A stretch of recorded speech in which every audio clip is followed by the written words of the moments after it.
Hello friends, मैं हूँ वैशाली और आज हम देखने वाले हैं बहुत ही इंटरेस्टिंग जॉब के बारे में सिलेबस का पूरा डिटेल एनालिसिस।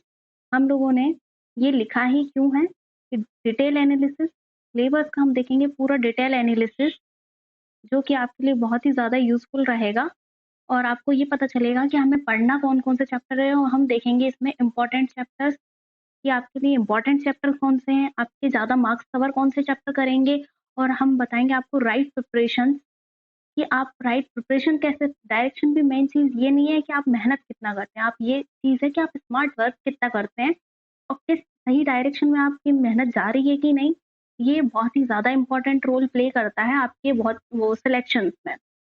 तो हम देखने वाले हैं आईबीके यानी कि आपका जो इंटेलिजेंस ब्यूरो है उस डिपार्टमेंट में जो आपकी वैकेंसी निकली है एमटीएस और एएस जो असिस्टेंट सिक्योरिटी जो पोस्ट है और एमटीएस इसके दो जो रिगार्डिंग जॉब निकली है उससे रिलेटेड हमारा पूरा डिटेल एनालिसिस सिलेबस का और आपको ये वीडियो बहुत ही ज़्यादा हेल्पफुल रहेगी। प्लीज़ इसको एंड तक देखना और बहुत ही ज़्यादा हम लोग डीपली सिलेबस पे बात करेंगे और आपकी प्रिपरेशन किस डायरेक्शन में होनी चाहिए, कैसे आप कम टाइम में अपना सिलेबस कंप्लीट करके अच्छे मार्क्स ला सकते हो, हम वो भी डिसाइड करेंगे कि आपको ऑफलाइन पढ़ना है तो ऑफलाइन कैसे पढ़ सकते हो, ऑनलाइन पढ़ना है तो ऑनलाइन कैसे पढ़ सकते हो। तो आपके लिए बहुत ही ज़्यादा हेल्पफुल रहेगी अगर आप ये इस एग्ज़ाम की तैयारी कर रहे हो तो और आप हमारे चैनल को सब्सक्राइब कर लें। ऐसी ही वीडियोज़ के लिए आईबी से रिलेटेड हम और भी वीडियोज़ लेके आएँगे, आपके प्रिपरेशन में जो कि बहुत ज़्यादा हेल्पफुल रहेंगी और ऐसे ही हम वीडियोस लाते रहते हैं, जो भी नई वैकेंसीज़ आती हैं, उससे रिलेटेड सब्जेक्ट के बारे में डिटेल एनालिसिस कि आपकी नोटिफ़िकेशन जैसे ही आता है, हम तुरंत वीडियो लेके आते हैं ताकि आप लेट ना हो। तो आप हमारे चैनल को सब्सक्राइब कर लें, लाइक कर दें, ओके? अब हमारी वीडियो को हम आगे बढ़ाते हैं और स्टार्ट करते हैं हमारा डिटेल सिलेबस एनालिसिस। फर्स्ट हम देखेंगे डिटेल एनालिसिस फिर उसके बाद देखेंगे कि हम उस सिलेबस को कंप्लीट कैसे करें वो भी कम टाइम में क्योंकि आपको पता होगा कि इससे पहले जब नोटिफिकेशन आया था तो आपको 1 मंथ के अंदर आपका एग्ज़ाम हो गया था। इससे पहले जब हुआ था तो फ़ेब में आपका एग्ज़ाम में फॉर्म भरे हो गए थे और उसके बाद आपका मार्च में पेपर हो गया था। तो आपके सिर्फ 1 मंथ लगा था उनको, सिर्फ 1 मंथ पेपर कराने में। तो जैसे ही अगर इसके रिगार्डिंग भी आपका जैसे ही एडमिट कार्ड आता है तो मैं तुरंत वीडियो बनाऊँगी आपके लिए कि इसका एडमिट कार्ड आ गया है, आपको डाउनलोड कैसे करना है वो भी मैं पूरा बताऊँगी कि आपको डाउनलोड कैसे करना है इसका एडमिट कार्ड। तो आप प्लीज़ इस चैनल को सब्सक्राइब कर लें ताकि आपके पास और बेल आइकन को प्रेस करना ना भूलें क्योंकि आपको नोटिफ़िकेशन मिल जाए तुरंत कि आपका एडमिट कार्ड आ गया है या आपकी एग्ज़ाम डेट कब है, वो आ गई है। So please subscribe our channel and now start our exam syllabus. Okay, देखिए पहले हम सबसे पहले टीयर 1 फिर टीयर 2 अपन पूरा डिटेल सिलेबस देखेंगे। ओके तो टीयर फर्स्ट में हमारा क्या है जीके और जीएस जीके प्लस जीएस है ना इसमें सबसे ज्यादा इम्पोर्टेंट क्या है करंट अफेयर 5 से 6 महीने का आपको करना ही करना है। इसमें या तो आप देखिए कुछ इम्पोर्टेंट चीज़ें होती हैं जैसे कि अपॉइंटमेंट होते हैं, स्पोर्ट्स मेन चीज़ होता है, सबसे ज़्यादा इम्पोर्टेंट होता है करंट अफेयर में स्पोर्ट्स। आपको स्पोर्ट्स तो करके ही चलना है 5 से 6 मंथ का चाहे आप और कुछ करें या ना करें करंट अफेयर में। अगर आप करंट अफेयर कर रहे हैं तो स्पोर्ट्स ही अकेला कर लें पहले, आप है ना स्पोर्ट्स सबसे पहले करें, ओके? फिर उसके बाद आप क्या करेंगे? उसके बाद आप अपॉइंटमेंट टाइम बचा तो आप अपॉइंटमेंट बुक और नेवल एक्सरसाइजेज होती हैं, ये सारी चीज़ें आप एक्स्ट्रा ऐड ऑन करके चलेंगे। नेक्स्ट है हमारा Indian polity and constitution. Indian polity and constitution से भी आपका सिलेबस में बहुत ही ज़्यादा इम्पोर्टेंट प्ले करेगा ये वाला भी। इससे आपके कम से कम बता रही हूँ मैं 3 से 4 क्वेश्चन आपको देखने को मिलेंगे। इसके बाद आता है हमारा science and technology. Science and technology अपने आप में थोड़ा बड़ा सिलेबस है बट फिर भी ये इम्पोर्टेंट है आपका इससे आएगा, ठीक है? उसके बाद फिजिक्स, इकोनॉमी एंड फाइनेंस से क्वेश्चन आएगा और उसके बाद ज्योग्राफी आपका ज्योग्राफी से रिलेटेड स्टैटिक पोर्शन आपको ज़्यादा कवर करना है ज्योग्राफी से मतलब जैसे कि नेशनल पार्क हुए, सेंचुरीज़ हुई और वाटरफॉल, रिवर एक इम्पोर्टेंट टॉपिक है जिससे क्वेश्चन बनता ही बनता है। तो ऐसे कुछ-कुछ टॉपिक्स हैं जो आपके बहुत ही ज़्यादा इम्पोर्टेंट है, तो ज्योग्राफी से आप स्टैटिक पोर्शन ज़्यादा कवर करें। कौन-सा? Static, okay. देन हिस्ट्री आती है। हिस्ट्री आप जितना पढ़ सकते हो उतना पढ़ें, ज़्यादा ध्यान मतलब पहले इतना पोर्शन कवर करना, यहाँ से चलना आप, इतना पोर्शन कवर करना, फिर उसके बाद हिस्ट्री देखना, ओके? क्योंकि हिस्ट्री बहुत ही ज़्यादा वास्ट सिलेबस है। अगर आपने पहले नहीं पढ़ा होगा तो आपको बहुत ज़्यादा टाइम लगेगा इसको पढ़ने में। उसके बाद देखते हैं हम केमिस्ट्री, उसके बाद बायोलॉजी और स्टैटिक जीके अपने आप में मेन तो ये दोनों ही हैं। आपका करंट अफेयर और आपका स्टैटिक, ये आपका जीके में आधा पोर्शन कवर कर देंगे और आधा आधा ये इतना पोर्शन। ये तीनों मिला के आपका पूरा आधा पेपर कवर कर देंगे जीके का और आधा ये। तो आपको पहले ये 3 करने हैं, उसके बाद ये करने हैं। यही वीडियो देखने का एक अपने आप में फ़ायदा होता है कि आपको पता चलता है कि आप एग्ज़ाम में आना क्या है। क्योंकि हम लोग क्या करते हैं पहले पूरे पेपर्स उठाते हैं, उनमें देखते हैं कि क्या आ रहा है, क्या नहीं आ रहा है, किसका वेटेज ज़्यादा है। तो आपको पहले किस पे ध्यान देना चाहिए। मैंने बहुत ही ज़्यादा रिसर्च करके ये वीडियो बना रही हूँ। प्लीज़ आप इसका हेल्पफुल आपको हो, आप इससे हेल्प लें।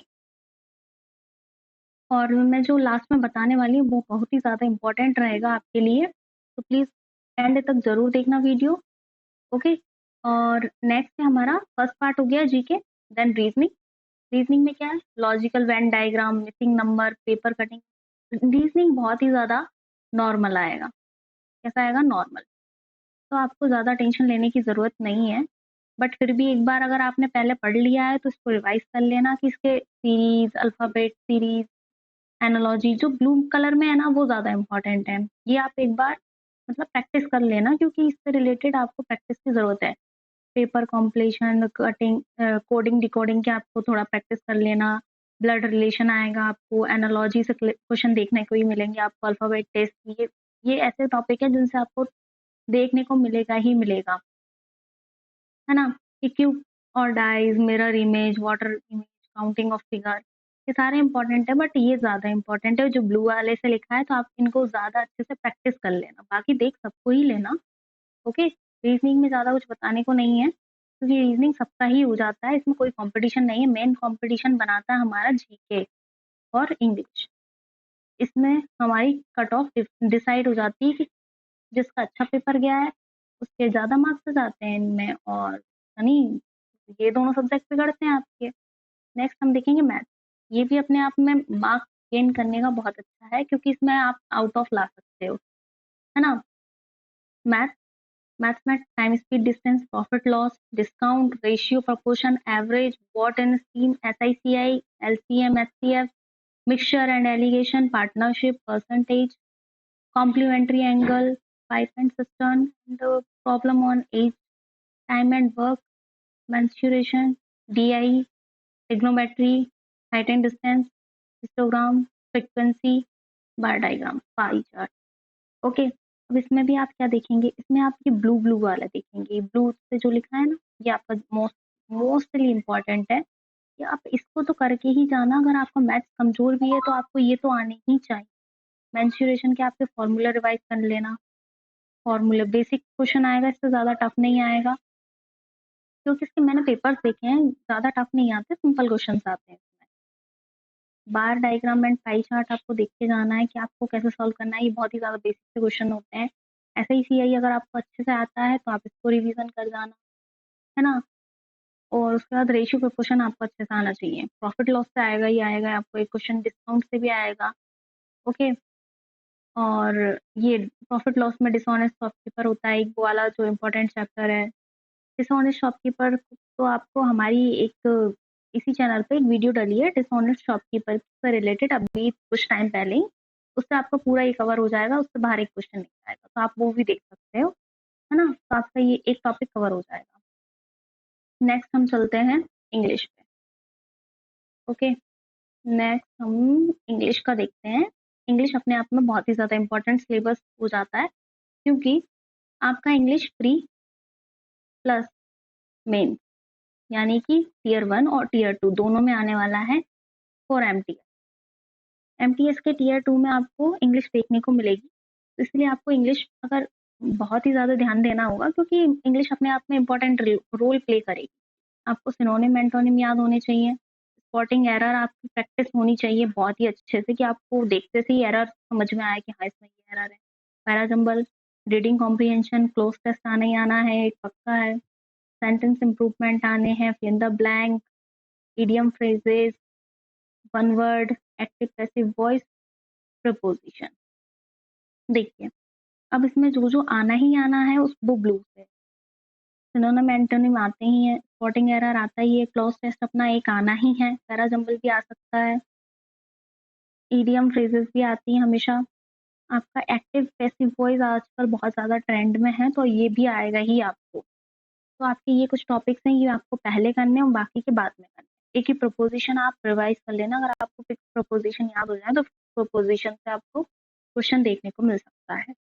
ओके, तो मैं आपके लिए बहुत ही ज़्यादा इसमें कुछ टॉपिक्स पे वीडियो बनाऊंगी जिससे आपके जो क्वेश्चंस हैं कवर हो जाएं। जैसे स्पॉटिंग एरर से मैं आपकी क्वेश्चन पहले ढूंढूंगी कि प्रीवियस ईयर में जो जो आया है, इससे पहले जो पेपर हुआ था उसमें पूरे स्पॉटिंग एरर ढूंढ के एक साथ अरेंज करके कि उसमें क्या क्या रूल्स लगे हैं विद कॉन्सेप्ट, आपकी प्रैक्टिस प्लस कॉन्सेप्ट में वीडियो बनाऊंगी।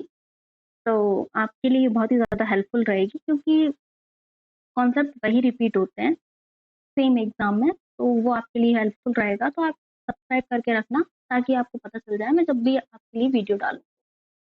नेक्स्ट हम देखेंगे टीयर 2 का। टीयर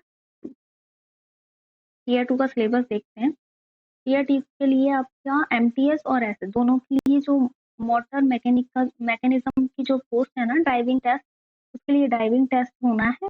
और जो एमटीएस वाला है उसके लिए आपको इंग्लिश में देना होगा डिस्क्रिप्टिव पेपर। तो ये आपका अ, जो सिक्योरिटी असिस्टेंट वाली पोस्ट है ये उसके लिए टीयर 2 है ना। ये आपका 100 मार्क्स का रहेगा।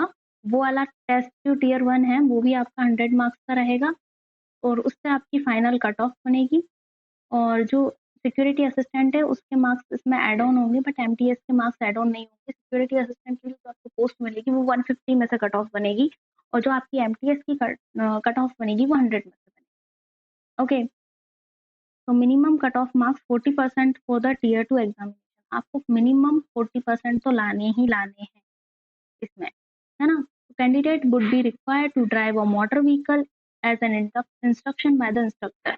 यानी कि आपको इंस्ट्रक्टर वहाँ पे जो होगा उसके इंस्ट्रक्ट करने पर भी, मतलब आपको बताना है। अगर वो बोलेगा आपको स्टॉप करनी है गाड़ी, आपको स्टॉप करके बताना है। आपको बोलेगा कि पार्क करो इसको यहाँ पे, तो आपको पार्क करके बताना है, बैक करके बताना है। तो आपको पूरा इस टाइप से ड्राइविंग टेस्ट देना है और आपको ड्राइविंग लाइसेंस भी वहाँ पे टीयर 2 में आप जब जाओगे तो आपको लेके जाना है आपका ड्राइविंग लाइसेंस। तो इस वाली जॉब के लिए आपको ड्राइविंग लाइसेंस मस्ट है, पहले नहीं देना है जब आपका टीयर 2 होगा। जब आप टीयर 1 क्वालिफाई कर लोगे उसके बाद देना। ओके, और आपको ये रहेगा 50 मार्क्स का, है ना। टोटल ये वाला 100 का वो फर्स्ट वाला था और ये सेकंड वाला आपका 50 मार्क्स का रहेगा।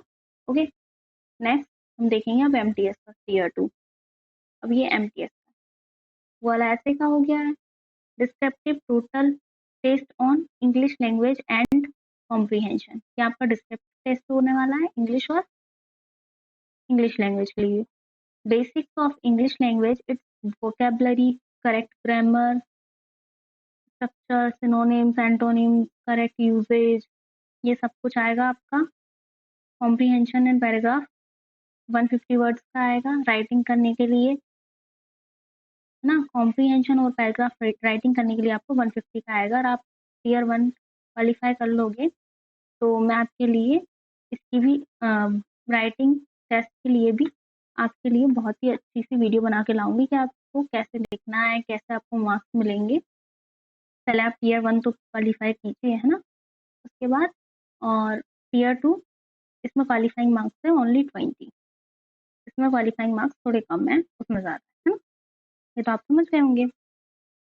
ओके, तो आपको इसकी बहुत ही अच्छे से प्रिपरेशन करनी है। वैसे भी टीयर 2 आपका सिर्फ नॉमिनल है, ऐसे ही आप पास हो जाओगे, बट मेन कट ऑफ जो रहेगी वो आपके टीयर 1 से डिसाइड होगी और टीयर 1 में आपका कंपटीशन क्रिएट करेगा। आपने टीयर 1 क्वालिफाई कर लिया मतलब आप टीयर 2 कर लोगे आराम, उसमें आपको प्रॉब्लम नहीं आएगी, है ना। अब हम देखने वाले हैं फाइनली हमारा गोल्डन रूल्स फॉर प्रिपरेशन। आपके गोल्डन रूल्स क्या रहेंगे प्रिपरेशन को लेके, कैसे आप में और दूसरे कैंडिडेट्स में फ़र्क आएगा कि आप कैसे परफ़ॉर्म कर रहे हैं और दूसरा कैसे। तो आप देखो मेहनत सभी करते हैं, ऐसा नहीं है कि मेहनत आप कर रहे हैं, दूसरा नहीं कर रहा है, मेहनत सब करते हैं, लेकिन अपना-अपना तरीका होता है कि स्मार्ट वर्क कौन कर रहा है। मेहनत प्लस स्मार्ट वर्क, है ना? मेहनत प्लस स्मार्ट वर्क से ही मिलके बनता है सिलेक्शन, है ना? सिर्फ़ अकेला मेहनत कुछ नहीं करता, सिर्फ़ अकेला मेहनत कुछ नहीं करता, ना ही सिर्फ़ स्मार्ट वर्क अकेला कुछ कर सकता है। ये दोनों ही मिलके हमें क्या दिलाते हैं, सिलेक्शन दिलाते हैं। तो आपको ये दोनों ही करने होंगे, है ना? तो देखिए, अब इसमें आप खुद से कैसे कर सकते हैं? देखिए, मैं पहले आपको सेल्फ बताती हूँ, फिर आपकी हम हेल्प कैसे कर सकते हैं, वो मैं बताऊँगी। सेल्फ कैसे करना है आपको देखिए, पहले आपको पूरा एक चार्ट बनाना है ना? Math, GK, English, reasoning, syllabus wise एक पेपर में लिखना है। ऑनलाइन पीडीएफ ठीक है, पर आप खुद से लिखोगे ना, वो आपके माइंड में ज़्यादा सेट होगा, है ना? ठीक है? फिर उसके बाद आपको पूरा एक-एक का सिलेबस लिखना है। आप जहाँ पढ़ते हैं वहाँ पे चिपकाना है। आपको ये काम करना ही पड़ेगा, तभी आपका सिलेक्शन होगा, नहीं तो फिर नहीं होगा। ठीक है? उसके बाद आपको एक-एक सिलेबस डीपली लिखना है, आपको उसको समझना है, आपको कौन-सा चीज़ आती है, कौन-सी नहीं आती है, तो आपको वो लिखना है। उसके बाद आपके सामने अगर चिपका रहेगा तो आपको एक ये फ़ायदा होगा कि आपको पता चलता रहेगा मेरा ये सिलेबस में ये हो गया है, आपका जो हो गया उस पे टिक मार्क करना, जो नहीं हुआ है उसको रहने देना। तो आप तो ये देख पाओगे कि हाँ, मेरा ये हो गया, ये हो गया, ये हो गया। तो आपको माइंड में रहेगा कि हाँ, मेरा ये बचा है अभी, मुझे ये भी करना है। अगर हम ऐसे ही करते जाते हैं ना मतलब प्रिपरेशन, तो आपका मतलब ऐसा है कि हाँ, चल रही है, तो आपको वो टारगेटेड बेस्ड नहीं होता है। तो यही कुछ गोल्डन रूल्स हैं आपकी जो सिलेक्शन में हेल्प करेंगे, जो आपको दूसरों से अलग बनाएँगे। तो आपको पहला चार्ट बनाना है ऐसा हर एक सब्जेक्ट का, आपको लिखना है कि आपको क्या-क्या पढ़ना है और डे वाइज़ आप टारगेट लिखेंगे और फिर रात को उस पे टिक लगाएँगे कि हमने ये कर लिया, हमने ये कर लिया। और जो नहीं किया है उससे डिमोटिवेट नहीं होना है कि हमने इतना तो किया कम से कम। तो बहुत से लोग तो ऐसे होंगे जिन्होंने ये कुछ ही नहीं किया है। आप जो नहीं किया उसको नेक्स्ट डे पे रखेंगे और उसके बाद आपको उसको कंप्लीट करेंगे, है ना? और देखिए, अब उसके बाद हम देखते हैं और उसके बाद देखिए, ऐसे आप सेल्फ प्रिपरेशन कर सकते हैं और कुछ जैसे कि प्रीवियस ईयर जो पेपर्स होते हैं, वो आप डाउनलोड कर लेना, ठीक है? जो प्रीवियस ईयर पेपर होते हैं, जैसे कि हम लोग हैं, हम लोगों ने पहले से प्रीवियस ईयर पेपर्स देख लिए हैं, डाउनलोड कर लिए हैं, तो वैसे ही आप प्रीवियस ईयर पेपर्स डाउनलोड करना, प्लस उन्हें डीपली एनालिसिस करना कि क्या आता है, क्या नहीं आता है, उनको सॉल्व करना। आपके मार्क्स कितने आ रहे हैं, ठीक है? इसके अलावा ये आपको ही देखना पड़ेगा और हमारा फ़ायदा क्या होगा? हम क्या है अगर मैं जैसे कि मैं आपको इंग्लिश पढ़ाती हूँ इसी चैनल पे, तो मैं आपको इंग्लिश के सारे पेपर्स मैं देखूँगी, मैं पूरी मेहनत करूँगी, प्रीवियस ईयर मैं देखूँगी, क्या-क्या रिपीट हो रहा है, किस टॉपिक से क्या टॉपिक में से कौन-सा कॉन्सेप्ट मोस्टली रिपीटेड है, तो मैं वो देखूँगी, फिर उसके बाद आपको क्लास में प्रैक्टिस कराऊँगी और मैं आपको बताती जाऊँगी कि कौन-सा ज़्यादा इम्पोर्टेंट है, कौन-सा क्या कॉन्सेप्ट है जो बार-बार रिपीट हो रहा है, मोस्टली रिपीटेड कौन-सा कॉन्सेप्ट है और मैं आपको प्रैक्टिस कराते-कराते कंप्लीट सिलेबस का प्रैक्टिस करा दूँ और हम प्रैक्टिस भी कैसे करेंगे? जो भी मतलब इम्पोर्टेंट है, उसको पहले करेंगे, फिर उसके बाद देखो जैसे कि अभी एक्टिव वॉइस, पैसिव वॉइस ज़्यादा आ रहा है, तो एक्टिव पैसिव हम पहले कर लेंगे, जो भी प्रीवियस ईयर में आया है वो सारे क्वेश्चन उठाएँगे हम। एग्ज़ाम वाले पैटर्न उठाएँगे, खुद का नहीं बनाएँगे, एग्ज़ाम वाले एक्टिव वॉइस, ठीक है? उसके बाद हम करेंगे प्रीपोज़िशन, है ना? उसके बाद हम जो सिनोनिम, एंटोनिम जो आए हैं एग्ज़ाम में, उन्हें हम याद करेंगे। इडियम फ्रेजेज़ याद कर लेंगे जो आई हैं, जो रिसेंट एग्ज़ाम्स में आई हैं और जो इस एग्ज़ाम, क्योंकि ये वाला जो एग्ज़ाम है वो रिलेटेड है एसएससी, सेम सिलेबस है जीडी, एमटीएस जैसा, एसएससी, एमटीएस और एसएससी जीडी जैसा ही। तो आप भी इससे रिलेटेड थोड़ा देख के, थोड़ा समझ के, जैसे कि हम आपको प्रिपरेशन कराएँगे, उसी टाइप से मैं आपको बता रही हूँ। ब बस ये है कि आप अगर क्लास देखते हैं, तो आपका थोड़ा-सा टाइम सेव होगा। अगर आप सेल्फ करते हैं, तो आपका थोड़ा-सा टाइम ज़्यादा जाएगा, बट आप खुद से कर सकते हैं। सकते हो। ऐसा कुछ नहीं है कि आप कोचिंग करके या क्लासेस करके ही सिलेक्शन लो, नो। आप अगर एक्स्ट्रा इंटेलिजेंट स्टूडेंट हो तो आप खुद से कर सकते हो, बट आप कंटिन्यू कर पाओ ये भी बहुत ही ज़्यादा है कि आप कंटिन्यू कर पाओ। ओके, तो ऐसे हम आपकी हेल्प करेंगे और मैं बहुत ही ज़्यादा श्योर हूँ कि आपको इस चीज़ से बहुत ही ज़्यादा हेल्प मिलेगी एग्ज़ाम में सिलेक्शन लेने से। और ठीक है, और आप बहुत ही ज़्यादा अच्छे से करेंगे और आपको देना है अपना best. Do your best for star. अगर आपने मेरी वीडियो ना देखी हो तो आप देख लेना कि आपको प्रमोशन किस हिसाब से मिल रहा है इस जॉब में। इसीलिए सबसे अच्छी जॉब मानी गई है ये, क्योंकि जो सिक्योरिटी असिस्टेंट है उसमें आपको प्रमोशन बहुत ही ज़्यादा अच्छे मिल रहे हैं। आप एसआई, एएसआई तक की पोस्ट पे, कमिश्नर की पोस्ट पे तक आप जा सकते हो उससे। तो आप इसके लिए मेहनत करो। आपके आगे ये होने चाहिए कि हमें इसके लिए मेहनत करनी है, आपको स्टार्स लगवाने हैं अपने कंधों पे। आपको एक टारगेट होना चाहिए कि हाँ, हम इसलिए मेहनत कर। ओके, तो अब हम वीडियो को ज़्यादा लंबी ना करते हुए इतनी ही रखते हैं, है ना? अब आप, मुझे लगता है, अच्छे से अपनी मेहनत करेंगे और आप इस वीडियो को बहुत ही ज़्यादा अपनी लाइफ में उतारेंगे कि हमने कैसे-कैसे बोला है और आपको कैसे-कैसे करना है। Thank you. अब हम जाते हैं। Bye-bye. Thank you for watching. Thanks for watching my video. Okay, और मैं आशा करती हूँ कि आपकी ये वीडियो बहुत ही ज़्यादा हेल्पफुल होगी और आप इससे कुछ फ़ायदा भी उठाएँगे, है ना? चलो, ओके। अब ये देखिए, ये हमारे सर हैं, ये आपको सीजीएल के सारे सेट करा चुके हैं और ये आप, अगर आपको इसकी जो मैं आपको पीडीएफ करा रही हूँ, जैसे आपका सिलेबस पूरा मैंने लिखा था, तो आपको ये वाला पूरा सिलेबस हमारे यूट्यूब वो सॉरी टेलीग्राम चैनल पर मिल जाएगा। आपको टेलीग्राम की लिंक मैं डिस्क्रिप्शन में डाल दूँगी, आप उसको ज्वाइन कर लेना। तो आपको ये सिलेबस मिल जाएगा, उसके हिसाब से आप लिख लेना कि आपको इम्पोर्टेंट क्या था, जैसे मैंने ब्लू मार्क किया था उस हिसाब से आप देख लेना और लिखना है एक पेज पे और अच्छे से अपना सिलेबस कंप्लीट करना और कम टाइम में करना, है ना? अगर आप डेली बेसिस पे टारगेट बनाओगे तो आपका कंप्लीट हो ही जाएगा। और ये सारी वीडियोज़ जो हैं हमारे चैनल पर डली हुई हैं, सीएचएसएल, जीडी के लिए मैथ और हाँ, जीडी के लिए जो चैप्टर वाइज़ मैथ्स है, वो आपके लिए बहुत ही ज़्यादा हेल्पफुल रहेगा क्योंकि वहीं से क्वेश्चन आने वाले हैं। एमटीएस और जीडी जो सेम सिलेबस ही है क्योंकि आपका एसएससी जीडी से ही, तो उसी से रिलेटेड आपको उस पर वीडियो मिल जाएँगे और आपका जो जो प्रॉफिट लॉस है वो कंप्लीट हो चुका है इसी चैनल पे, तो आप वो वीडियोज़ भी देख सकते हैं।